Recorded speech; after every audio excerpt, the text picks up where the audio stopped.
What's good, people? Jimmy Bones here. Real quick, I just wanted to give my first impressions on the newly released Netflix original series, Luke Cage. Within the first 10 minutes of the show, I definitely thought and knew it was a lot better than Jessica Jones that released, earlier this year. I think it had a lot to do with the characters, the main girl and Jessica Jones. I didn't really care for too much.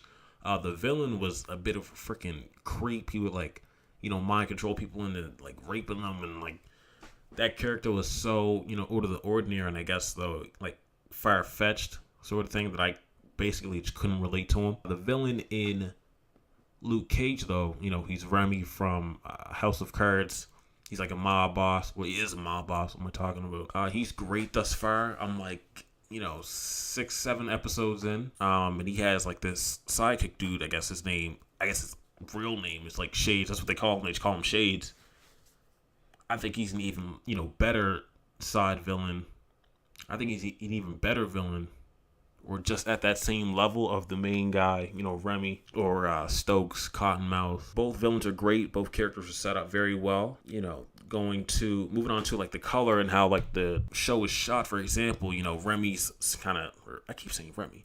Cottonmouth's, sanctuary or safe house is the club that he owns. And I knew within the first 10 minutes, they were in the club, and the color palette I noticed definitely, I'm watching it in 4K, so it's beautifully shot. It's gorgeous. I just thought it was beautiful. The color palette that they use, a lot of reds, a lot of purples and blues, some green thrown in there, but a lot of red in that club.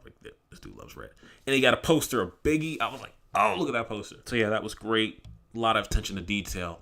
That just, went way beyond what Jessica Jones did. And that kind of fits the theme of the story, or the theme of the show, which is based in Harlem. I know Daredevil was based in Hell's Kitchen, which, Hell's Kitchen is Manhattan, and then Harlem is Harlem. Jessica Jones is also in New York too. I don't remember where they're located in New York. But yeah, the color palette was great. The music in the club, for example, how they shoot it in one of the first episodes early on, there's a live performance going on the stage, and then there's an action scene, parallel to the live performance, and they'll flip back and forth. But the music is kind of like a narration of what's going on. Not really a narration of telling you what's going on in the action scene, but it's, they got great music basically going along with the action scene, and that's the theme of the story. So it's hip hop, jazz based music, which is great. There's great music all around, some Wu-Tang Clan in there, some other jazz people in there. I don't want to give some spoilers. There's definitely some singers and R&B artists in there